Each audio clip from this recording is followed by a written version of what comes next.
Peine de mort, Robert Badinter avait-il raison ? Le 9 février dernier, Robert Badinter, ancien garde des Sceaux et ancien président du Conseil constitutionnel, rendait son âme à Dieu. Il a aussitôt été célébré, toutes tendances confondues, pour son action contre la peine de mort qu'il a fait abolir en 1981. Au-delà même de la personne de Robert Badinter, c'est la question de la peine de mort dans la doctrine catholique que mes invités de ce jour traiteront aujourd'hui. Et je m'empresse de vous les présenter.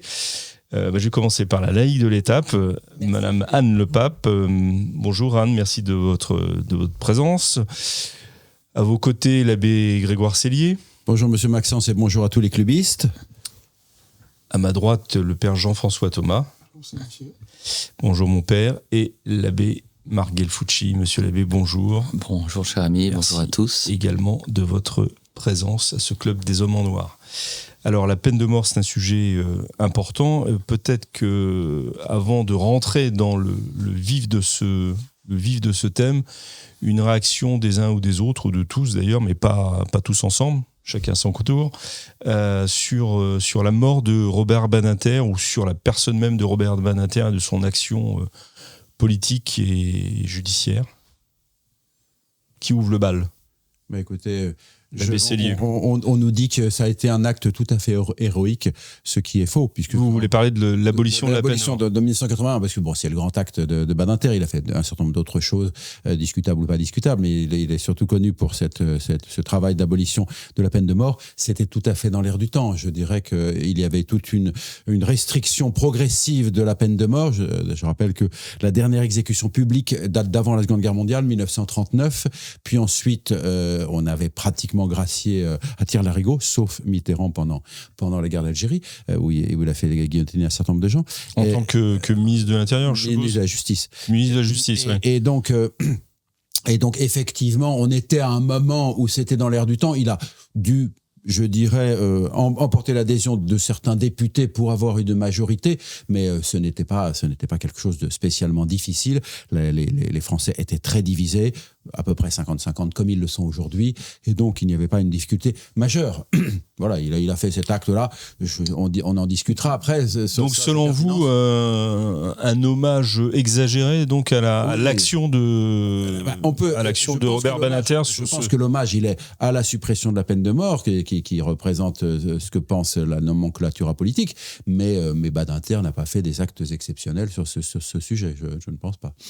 Anne Le Pape, vous qui êtes journaliste, vous êtes une observatrice attentive. Donc. En tout cas, je ferai juste remarquer qu'on salue Maître Badinter comme défenseur de la vie, qu'il a été logique avec lui-même, conséquent, puisqu'il s'est toujours prononcé contre l'euthanasie, mais que je sache, il ne s'est jamais prononcé contre l'avortement. Oui, c'est la question que j'allais vous poser de ce fait. Voilà.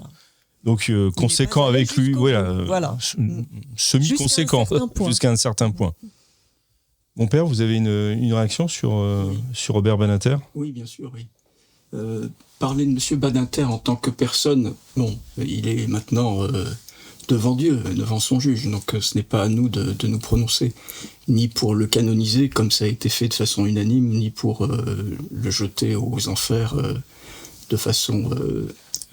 justement sans respecter les règles. Mais la personne de Badinter, je trouve, n'est pas très intéressante dans le sens où elle s'inscrit dans un contexte qui est plus large. Il est tout d'abord mari d'une femme, et sa femme a pris des positions qui sont souvent à l'opposé des siennes, ou en tout cas complémentaires des siennes, notamment en ce qui concerne l'avortement, parce qu'elle a été quand même une très grande militante de l'avortement, et elle est Elisabeth Badinter, c'est ça. Badinter, voilà. Et puis il s'inscrit dans toute une série de réseaux, notamment la franc-maçonnerie et d'autres réseaux qu'il est préférable de ne pas nommer ici. Donc c'est un symbole, Badinter. Je ne pense pas que la plupart de ceux qui les louangeaient et de ceux qui vont le panthéoniser s'intéressent vraiment à la personne et aux idées. Oui, c'est à ce qu'il représente. C'est ce qu'il représente. Et ce qu'il représente, en ce qui me concerne, c'est tout à fait ce que je repousse. À tout point de vue. À tout point de vue. Alors, on en reparlera tout à l'heure donc, sur le sujet même de la peine de mort, mais On va terminer ce tour de table par avec Gelfucci. Mais je pense que le père Thomas a dit la chose de manière simple par rapport à cet homme, même si on célèbre un homme politique, un homme, quoi qu'il n'ait jamais eu de mandat électif, je crois. Il a été sénateur, si. Il a été sénateur, oui, mais c'est du vote indirect, et c'était pour l'honorer. Et il a été surtout au Conseil constitutionnel, donc il est présenté comme un grand juriste, il était avocat, mais c'est un tout. Et dans ce tout, pour reprendre ce qui a été dit, on ne peut pas passer à côté de l'avortement, même si on pourrait utiliser ce qu'il a dit par rapport à l'euthanasie. Et puis on ne peut pas faire fi du militantisme d'Elisabeth Badinter, qui va jusqu'à la gestation pour autrui. Oui, mais par ailleurs, chaque personne est responsable de ses actes et de ses prises de position. C'est une ambiance générale aussi. Oui, bien sûr. Moi, j'ai surtout été étonné par le tweet fait au nom, en tous les cas, de la conférence épiscopale française, saluant l'action de Robert Badinter. Plus que ça, c'est l'inlassable combat de M. Badinter pour la dignité humaine. Donc ça va bien plus loin que la peine de mort. Non, mais la conférence épiscopale ne rate jamais une occasion de se taire. Donc je dirais, ils sont en mauvais, même temps, mauvais. Surprise, la conférence épiscopale, encore plus mauvaise que d'habitude. Enfin, je veux dire, c'est... En même temps, c'est un simple tweet. Je ne sais pas qui l'a exactement rédigé, mais...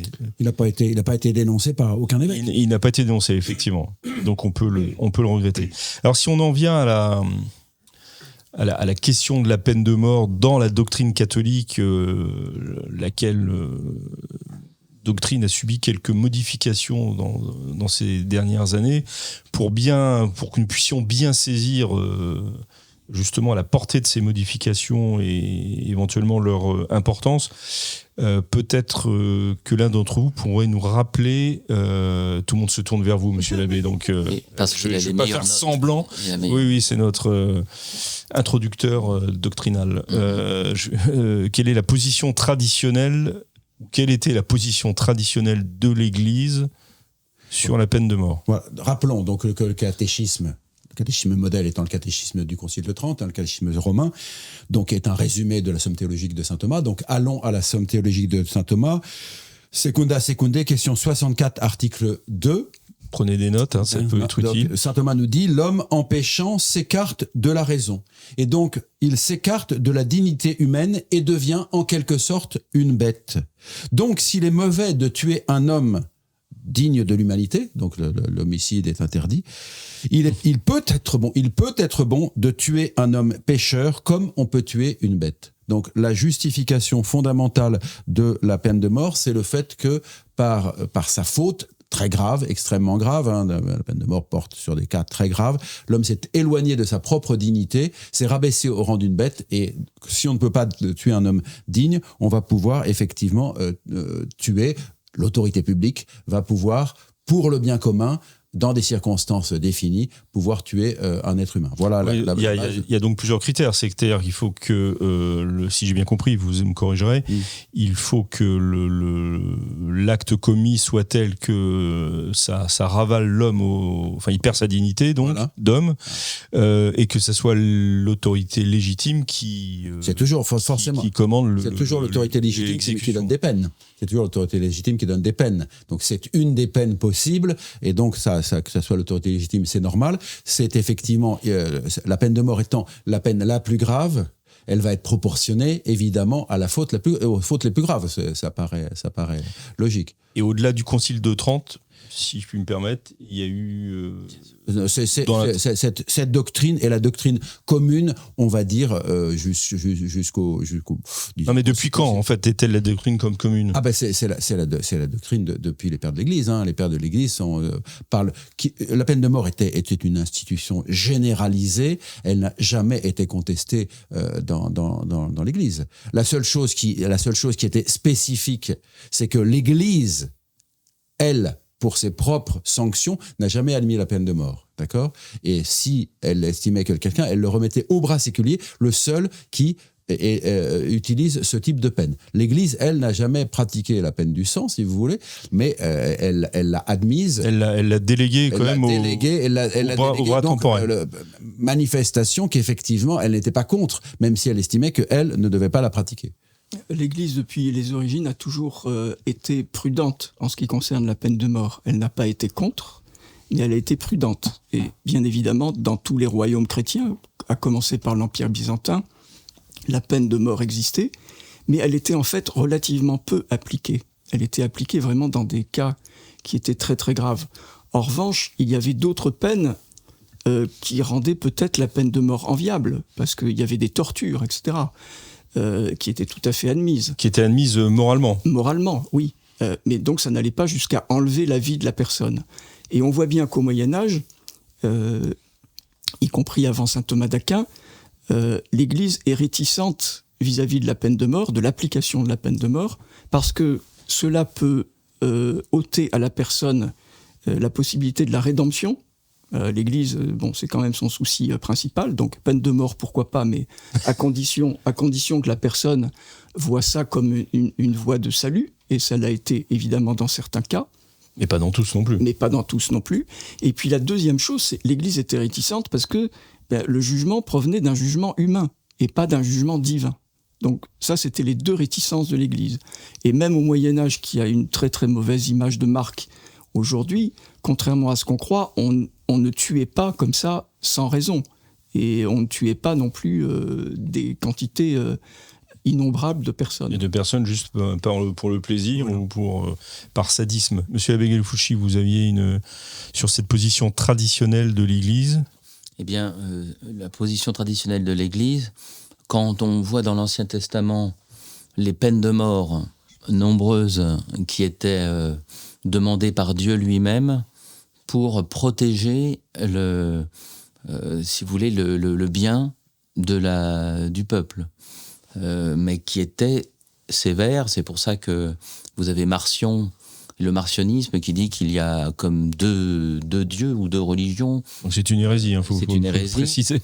C'est une hérésie, et donc il faut bien comprendre pourquoi Dieu demandait la peine de mort pour celui qui travaillait le dimanche, qui travaillait le sabbat, ou qui enfreignait une loi morale. C'est parce que les hommes étaient extrêmement durs. Il faut s'imaginer qu'ils étaient entourés de peuples qui faisaient des sacrifices humains, qui mettaient des bébés dans les fondations des maisons, des villes, qui brûlaient des bébés, qui tuaient des adultes. Et le peuple juif a été conduit de manière sévère pour ne pas entrer en relation avec une idolâtrie extrêmement sanglante. Alors, la lapidation, par exemple, de la femme adultère est un exemple, et on voit que même à la fin de l'Ancien Testament, c'est tombé en désuétude, et que cette peine de mort n'était plus appliquée. C'est une des épreuves qu'on propose au Christ en lui disant, voilà, cette femme a été prise en adultère, est-ce qu'on doit la lapider ou pas ? Comme on ne lapide plus les femmes adultères. On lui pose la question pour le piéger. Pour le piéger. Mais il y a deux solutions. Mais il comptait bien la lapider, cette femme. Non. C'était tombé en désuétude, donc on n'allait pas la lapider. Donc le Christ disait, oui, lapidez-la, c'est la loi de Moïse, et il était présenté comme quelqu'un de cruel. Et s'il disait, non, ne la lapidez pas, il disait, il ne suit pas la loi de Moïse. C'est pour ça que le Christ... Donc la loi de Moïse n'était plus appliquée sur ce point. Elle n'était plus appliquée sur ce point, ou très peu.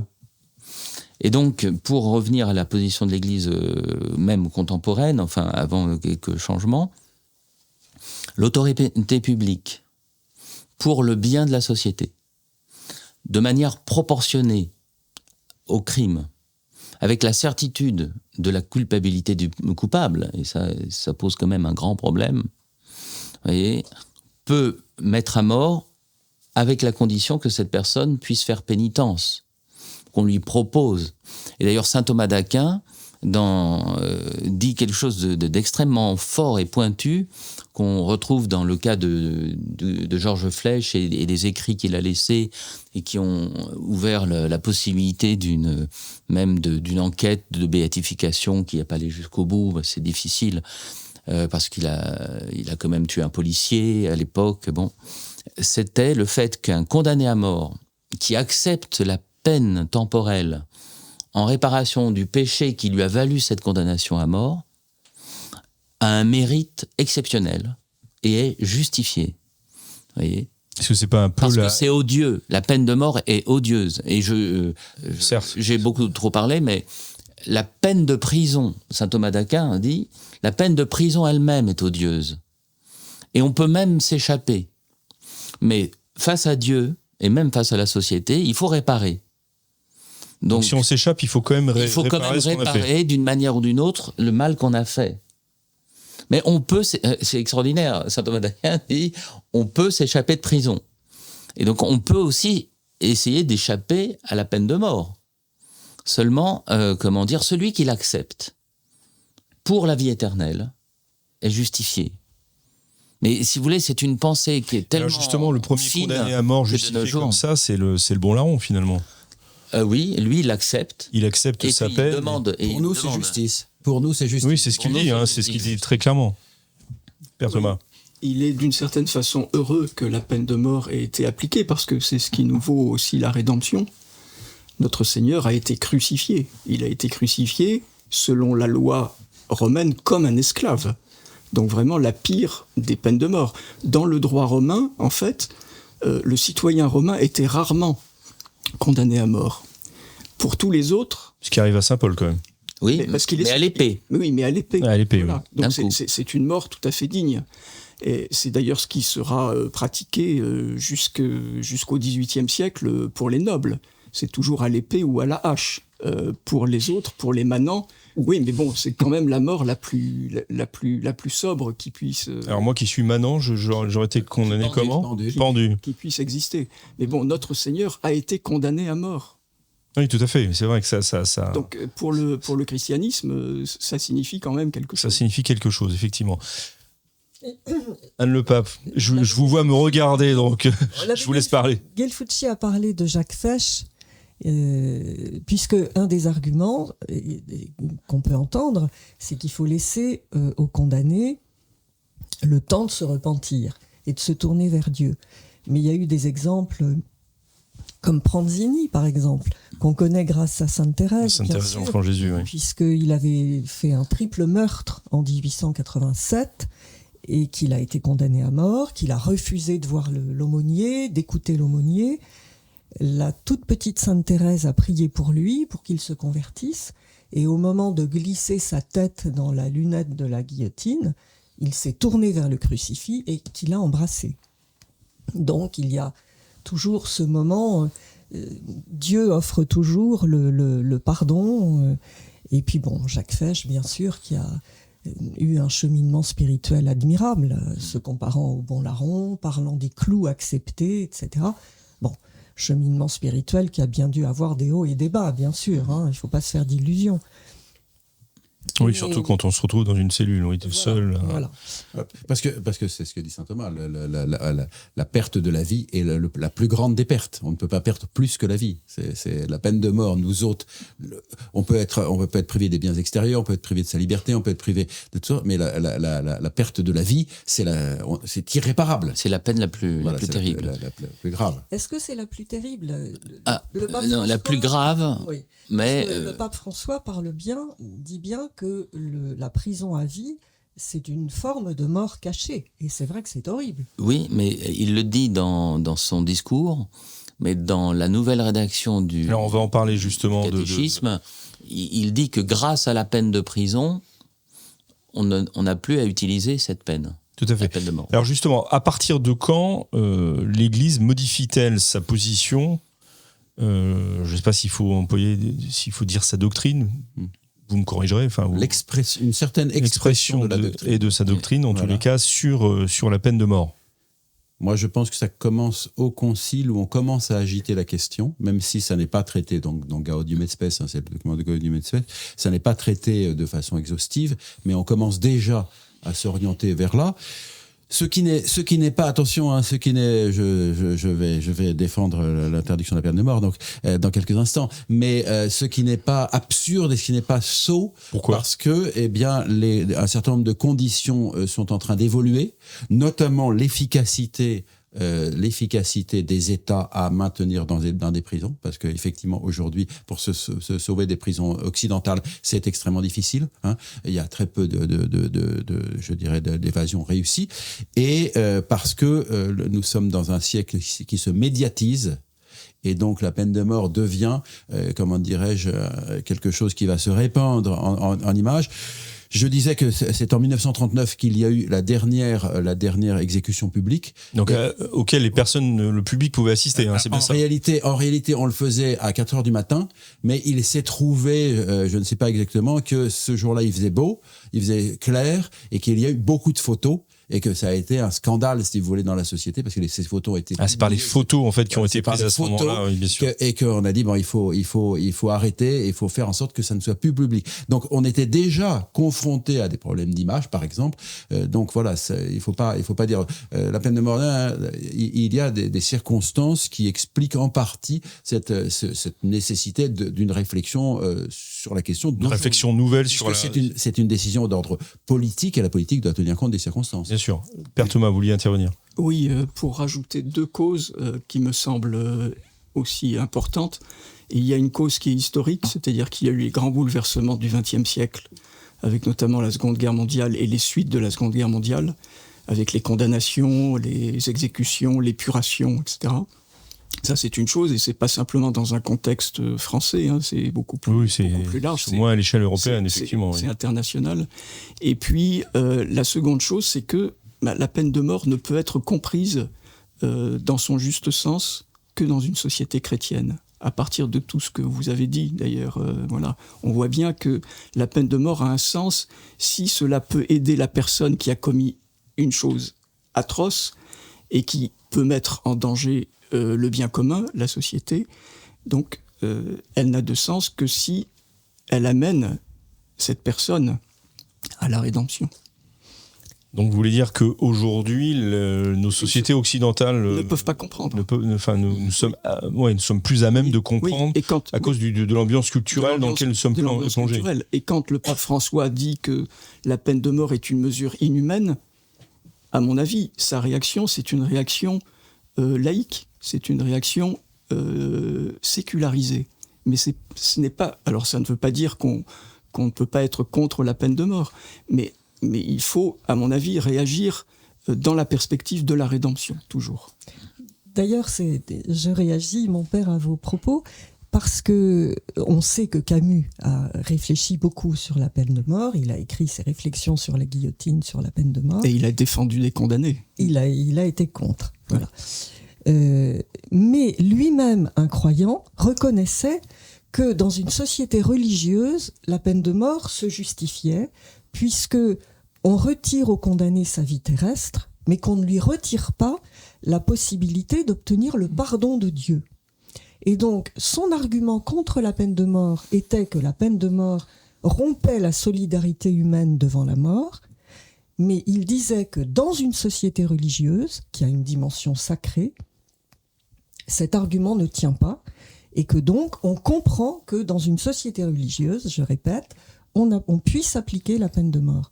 Mais sa conclusion était, désormais, la société n'est plus religieuse et laïque, donc on ne peut plus appliquer la peine de mort. Ça peut se comprendre, en effet. Alors, vous avez évoqué, M. Abbé-Cellier, le Vatican II, mais plus récemment, à partir du pape Jean-Paul II, il y a une évolution sur...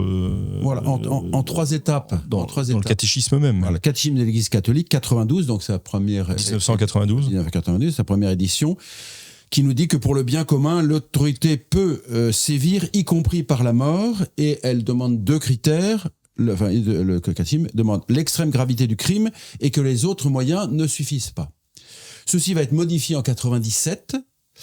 Même doctrine de fond, mais précise que les autres moyens, c'est intéressant. Donc Jean-Paul II toujours vivant. Jean-Paul II toujours vivant, et précise que les autres moyens, en dehors de la peine de mort, donc, sont plus conformes au bien commun et à la dignité de la personne. Donc, la peine de mort est moins bonne, même si elle reste bonne en soi. Et de plus, il dit, le catéchisme dit effectivement que l'efficacité actuelle des peines, n'est-ce pas? Et ça, c'est objectif. En tout cas, dans les sociétés occidentales, c'est objectif. L'efficacité actuelle des peines rend le cas où on aurait besoin d'utiliser la peine de mort rare, sinon inexistant. Donc, ce n'est pas. Ça ne peut pas se faire, mais je dirais... Donc, le principe est sauvegardé, en somme, mais les conditions contingentes font que c'est plus possible. Enfin, voilà. C'est plus applicable réellement, voilà. Si je comprends bien. Voilà. Oui, il n'y a plus... Alors, je pense que sous-jacent, il pourrait y avoir des situations telles que des situations de guerre ou de cataclysme, où ça pourrait redevenir ponctuellement nécessaire parce qu'on ne pourrait plus enfermer les gens ou des choses comme ça, parce que les prisons seraient écroulées parce qu'il y aurait un cataclysme, etc. Alors, le pape François, dans son discours de 2017, où il va demander une nouvelle modification du catéchisme de l'Église catholique, et donc le pape François contredit positivement cette doctrine constante. Il dit que la peine de mort est contraire au droit naturel et surnaturel, ce qui implique que le passé de l'Église, je dirais, est pécamineux et est l'objet de péché. Il dit que la peine de mort a été dictée à l'époque par des motifs indignes, donc il estime que le passé de l'Église est indigne, et il dit que le respect de la vie doit être absolu et universel. Alors, il n'en tire pas la conclusion, mais logiquement, cela devrait interdire la légitime défense et la guerre juste. Si le respect de la vie doit être absolu et universel, on ne peut pas tuer quelqu'un qui tente de vous assassiner. Qui tente d'assassiner des enfants dans une maternelle. Voilà, alors, il ne le dit pas, il ne porte pas. Ça, c'est votre. Parce que ça aurait été un tollé général, mais c'est la seule conclusion. Mais en revanche, les deux premiers points, il le dit explicitement. C'est contraire au droit naturel et surnaturel. Donc, en conclusion, le passé de l'Église est pécamineux. Et c'est dicté par des motifs indignes, ce qui est quand même incroyable, n'est-ce pas? Et donc, le passé de l'Église est indigne, car encore une fois, à la fois l'Église, dans ses papes, dans ses évêques, dans ses théologiens, etc., a justifié la peine de mort et a remis des personnes à la peine de mort ou a participé, je dirais, avec ses aumôniers, etc., à la peine de mort. Donc, voilà, là, il contredit la position traditionnelle, la pratique traditionnelle, et il jette le discrédit sur tout le parti de l'Église, ça c'est clair. Mais au-delà de ça, dans la nouvelle formulation du catéchisme, on voit bien que le nœud de l'argumentation repose sur la dignité de la personne, puisque comme le raisonnement de saint Thomas. Justement, c'est pour ça que je voudrais vous faire réagir là-dessus, puisque la nouvelle formulation, si je ne me trompe pas, dit « La suppression de la vie d'un criminel comme punition d'un délit est inadmissible parce qu'elle attente à la dignité de la personne, laquelle n'est pas perdue », donc là c'est contraire à saint Thomas, même après des crimes très graves. Donc il y a une évolution là dans par rapport à la perception qu'on a de la dignité de la personne. Voilà, alors toute la question est... Je me permets de dire, ça c'est pas notre sujet, mais je me permets de dire que ça renvoie au document sur la liberté religieuse, puisque c'est la même doctrine réappliquée. C'est la doctrine radicale ou la doctrine opérative. C'est-à-dire, radicalement, l'homme sur cette terre... À propos de la dignité, oui. Voilà, est capable de se convertir, on en parlait, Jacques Fesch, Le Bon Larron, etc., est capable de se convertir, donc il garde cette dignité radicale qui lui permet de revenir dans le bien. Mais sa dignité opérative, ce qu'il a fait, ce qu'il est actuellement dans sa faute, je dirais, il a perdu cette dignité parce qu'il a fait une faute très grave. Donc c'est l'argumentation de saint Thomas. Là, on évolue en disant... Quoi que la personne fasse, elle ne perd jamais sa dignité. Et donc, mais je ne vois pas en quoi, si elle n'a jamais perdu sa dignité, je ne vois pas en quoi une peine de prison serait plus légitime qu'une peine de mort. Franchement, je ne saisis pas. Monsieur Abbé Gelfucci. Voilà. Mais cette distinction est vraiment très importante. C'est-à-dire que lorsque on considère que la peine de mort, d'un point de vue d'une action de l'autorité publique, avec le temps, parce qu'on pourrait éventuellement évoquer les peines de mort dans l'urgence. Vous voyez, vous avez à Neuilly, vous avez un homme qui a une ceinture d'explosifs, qui est au milieu des enfants de maternelle. Qu'elle soit fictive ou réelle, c'est pas le problème. Elle était réelle d'ailleurs. Vous parlez de la même ceinture. si elle était fictive, La ceinture d'explosifs. Il s'est endormi et le président de la République et les autorités publiques ont permis à un tireur d'élite de le tuer. Alors, vous assimilez ça à la peine de mort? Non, la peine de mort dont on parle actuellement, on est bien d'accord, c'est avec examen des preuves, juge et du temps. On est bien d'accord. C'est pas la même chose, mais d'un point de vue de la dignité de la personne, si vous voulez, il était endormi, c'était un criminel potentiel, c'est plutôt de la légitime défense. Mais c'est une légitime défense, il était endormi quand même. Bon. Mais s'il se réveillait... C'est intéressant comme cas d'ailleurs. Il appuyait sur le détonateur, voilà. Mais il est bien important de dire que dans le catéchisme de l'Église catholique, quand le pape s'exprime, il a raison d'un point de vue fondamental, c'est-à-dire que la dignité humaine ne se perd jamais, et c'est parce que saint Thomas d'Aquin ne dit pas qu'elle se perd absolument, mais il y a une atténuation des droits, enfin des conséquences, pardon, parce que le mot droit de nos jours est trop utilisé, de cette dignité par rapport à l'action qu'il a faite et l'action du bien commun autour de lui. Et c'est la raison. Et il y a cette dignité fondamentale qui est être capax Dei, hein, c'est-à-dire être capable de connaître et d'aimer Dieu et de se sauver. Hein. C'est la dimension verticale par rapport à une dimension totalement horizontale. Mais là où c'est embêtant quand même, c'est ennuyeux, en droit naturel, en stricte justice, la peine de mort est tout à fait possible. On ne peut pas dire que c'est contraire à la loi naturelle. Et en ce qui concerne le droit divin, c'est possible dans une proportion. Quand on voit que Dieu a demandé de nombreuses peines de mort pour empêcher les hommes de tomber dans des péchés terribles, vous voyez, tout ça, c'est une sorte de confusion historique. Heureusement, saint Thomas d'Aquin, lorsqu'il écrit, il n'a pas l'assistance de l'Esprit Saint, ce n'est pas infaillible.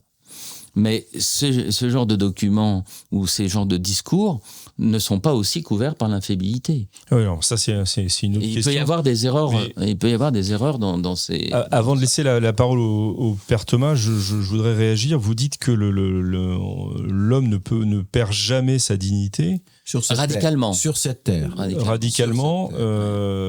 Saint Thomas emploie comme argument, enfin, sauf si j'ai mal compris. Donc oui, la dignité opérative. Cette distinction était vraiment très bonne. Si l'homme est réduit au rang de bête et. En quelque sorte. En quelque sorte. C'est le en quelque sorte qui est important. En quelque sorte, c'est important ça. Hein. Mon père, voilà, j'ai eu ma réponse, donc je vous laisse parler. Oui, simplement pour souligner que ce que vous avez invoqué à propos de la mouvance de la compréhension de la dignité humaine au cours des siècles, enfin surtout à partir du XXe siècle dans l'Église catholique, cela s'explique alors dans un contexte qui est plus large, c'est que on considère que en ce qui regarde la dignité humaine, c'est vrai aussi pour les autres choses. La doctrine évolue. On est dans la théorie de l'évolution de la doctrine. Donc il n'y a rien de stable en fait. Donc ça pose un problème. Et donc ça on est bien d'accord. Oui. Et ça pose pas simplement le problème pour la dignité humaine, mais pour beaucoup d'autres choses.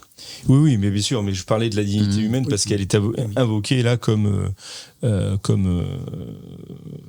moyen terme de l'argumentation. C'est justement au regard du respect de la dignité. Parce que en plus, les défenseurs eux-mêmes du fait d'écarter la peine de mort comme indigne, mais aussi difficile, parce que les moyens de nos jours avec la prison, pas dans tous les pays d'ailleurs, mais moi, ce qui me rend extrêmement inquiet de la peine de mort, pour moi, à titre personnel, c'est la preuve.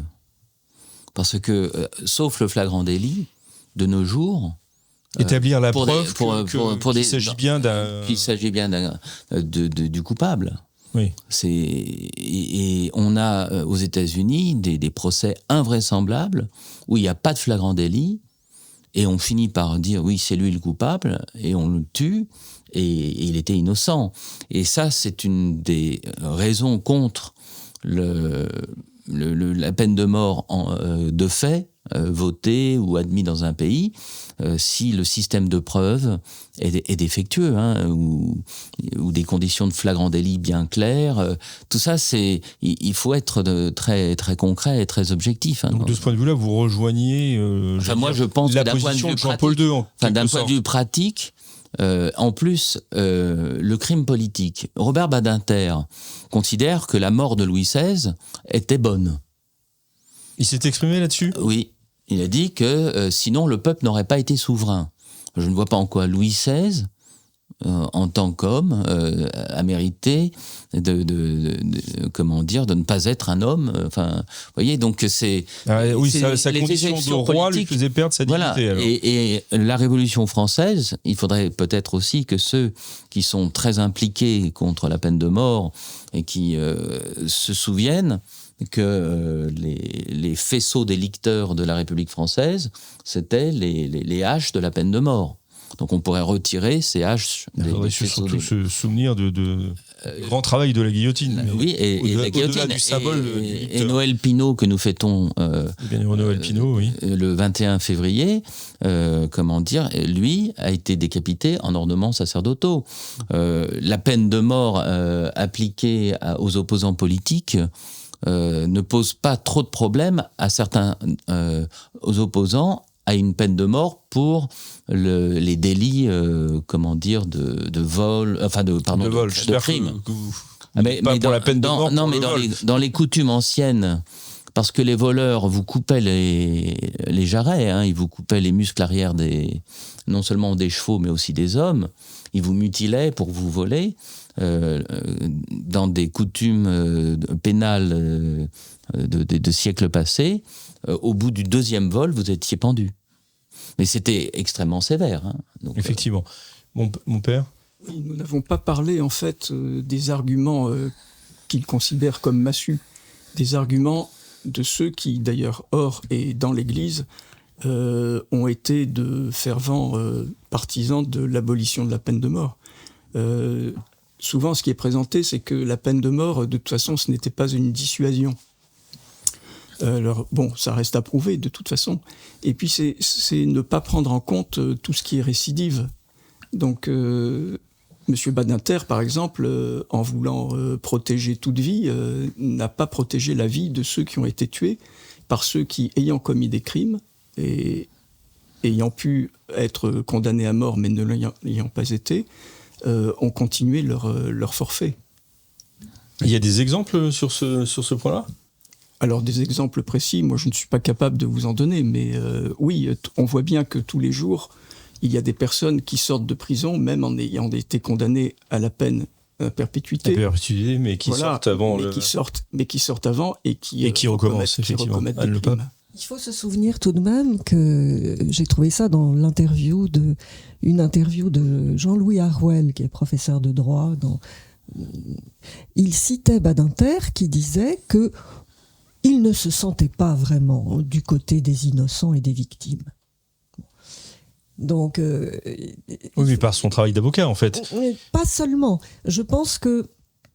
Alors déjà, cette histoire de prison, le pape François dit que la prison à vie, c'est une forme de mort cachée, et Robert Badinter était contre la prison. Il disait que c'était criminogène, qu'il ne fallait pas mettre les gens en prison. Donc, on sait qu'en France... pas pour les gens qui ont tué peut-être, mais en tout cas, les peines de prison sont souvent commuées en peines alternatives et quelquefois pas du tout exécutées. Il faut aussi savoir que les prisons sont pleines et que désormais, on demande aux magistrats de ne pas condamner à la prison. Tout ça fait partie d'une culture de l'excuse qui a été mise en place. Et de la compassion, on voit de la compassion pour le criminel et on oublie complètement la victime. Et on arrive à un fait précis, justement, auquel je pense. En 2013, un journaliste découvre dans les locaux du syndicat de la magistrature ce qui est fort élégamment appelé le mur des cons, sur lequel on met des photos de gens qu'on considère comme des crétins, dont, Elle est fort. dont la photo du père d'Anne-Lorraine Schmitt, qui a été assassiné dans le RER de 34 coups de couteau par un violeur récidiviste. Ça n'est pas la photo d'Anne... On ne met pas la photo d'Anne-Lorraine pour lui rendre hommage. On met la photo de son père pour se moquer de lui. Oui, parce que par ailleurs, il est général, je crois. Et qu'il a demandé plus de répression. Et plus de répression, effectivement. Donc, c'est quand même une espèce de retournement de la situation. On suit Hugo, en fait, avec son dernier jour des condamnés, qui ressent une grande empathie pour le criminel, mais il n'est absolument pas question de... Plus question de la... Alors justement, là où il est... Parce que l'émission va arriver à sa fin, à propos des victimes, justement, on nous oppose souvent...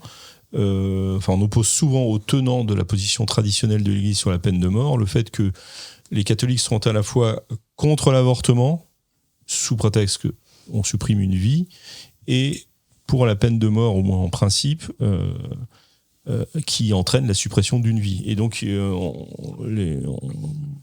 manifeste ainsi une certaine incohérence. Voilà. Je précise, on n'aura peut-être pas le temps de l'aborder, que je ne suis pas pour la restauration de la peine de mort en France. Je pense que ce serait une erreur politique. Enfin, on aura peut-être le temps de discuter, peu importe. Mais en revanche, évidemment, cette parité n'a rien à voir. On parle d'un côté d'un innocent, de l'autre d'un coupable. Donc il n'y a pas de parité. On ne peut pas, c'est ce que dit saint Thomas explicitement. Donc s'il est mauvais de tuer un homme digne de l'humanité, toute personne innocente est digne de l'humanité et elle ne peut pas être tuée, la question se pose de façon différente pour la personne qui, elle, par un crime, s'est rabaissée dans sa dignité. Je souligne un peu de choses, je donne un petit exemple concernant l'efficacité de la peine de mort, puisqu'on dit que ce n'est pas efficace, ça ne dissuade pas. Un Français qui était un grand pédophile a vécu pendant un certain nombre d'années aux États-Unis, n'est-ce pas ? Et pendant le temps où il était aux États-Unis, il n'a pas pratiqué la pédophilie. Parce que tout simplement, c'est l'état dans lequel... de la mort. D'accord. Et quand il est reparti en France, il a recommencé ses crimes pédophiles parce qu'il n'y avait pas la peine de mort. Et donc, c'était tout à fait dissuasif. Effectivement, intéressant. Alors dites-nous quand même en quelques mots pourquoi vous n'êtes pas favorable au rétablissement de la peine de mort, parce que c'est une question qui agite souvent les médias, voilà, je pense en tout cas l'opinion publique. La politique doit tenir compte de la culture d'un pays, d'une civilisation. On ne pourrait pas appliquer la législation sur les armes des Américains en France, et réciproquement, on ne pourrait pas appliquer la politique du référendum en Suisse comme on le fait en Suisse, en France, et réciproquement. Donc effectivement... Aujourd'hui, on dit qu'une majorité toute relative, 51, je crois, serait en faveur de la peine de mort. Je pense que s'il y avait un référendum, il n'est pas du tout sûr que cette position gagne. Et même si effectivement ça gagnait, chaque fois qu'il y aurait la peine de mort, ça serait un conflit en France et une dispute incroyable. Et je pense qu'un politique sérieux doit éviter ce genre de choses, tout en menant une politique répressive solide et sérieuse. Encore une fois, les États-Unis ont mis en place la perpétuité réelle. Ils construisent des hôpitaux où les condamnés finissent leur vie quand ils ont Alzheimer, quand ils ont Parkinson, ils sont en prison jusqu'à la fin de leur vie. Et effectivement, ils appliquent une peine de prison à vie et ils l'appliquent sérieusement. Et là, il n'y a pas de récidive possible et la peine est purgée.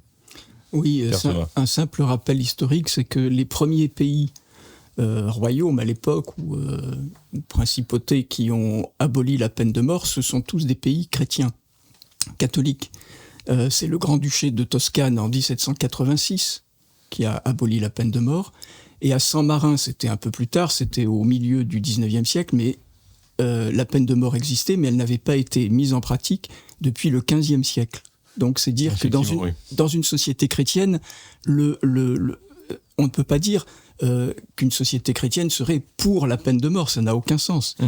Mais la peine de mort pourrait être appliquée, évidemment, dans certains cas. Voilà, elle est légitime, mais pas forcément nécessaire et obligatoire pour une décision politique. Mmh. Très bien, écoutez, merci beaucoup de ces analyses, de ces avis sur la peine de mort. Nous retrouvons la semaine prochaine pour une autre émission. J'aurai le plaisir de vous avoir encore autour de cette table et à ces micros pour parler d'un tout autre sujet, puisque nous évoquerons la notion de tradition. Après tout, on en parle souvent de la tradition de l'Église, voire des traditionalistes, donc on s'intéressera au moins à la tradition. Merci beaucoup de nous avoir suivis, à très bientôt et que d'ici là, Dieu nous garde. Au revoir.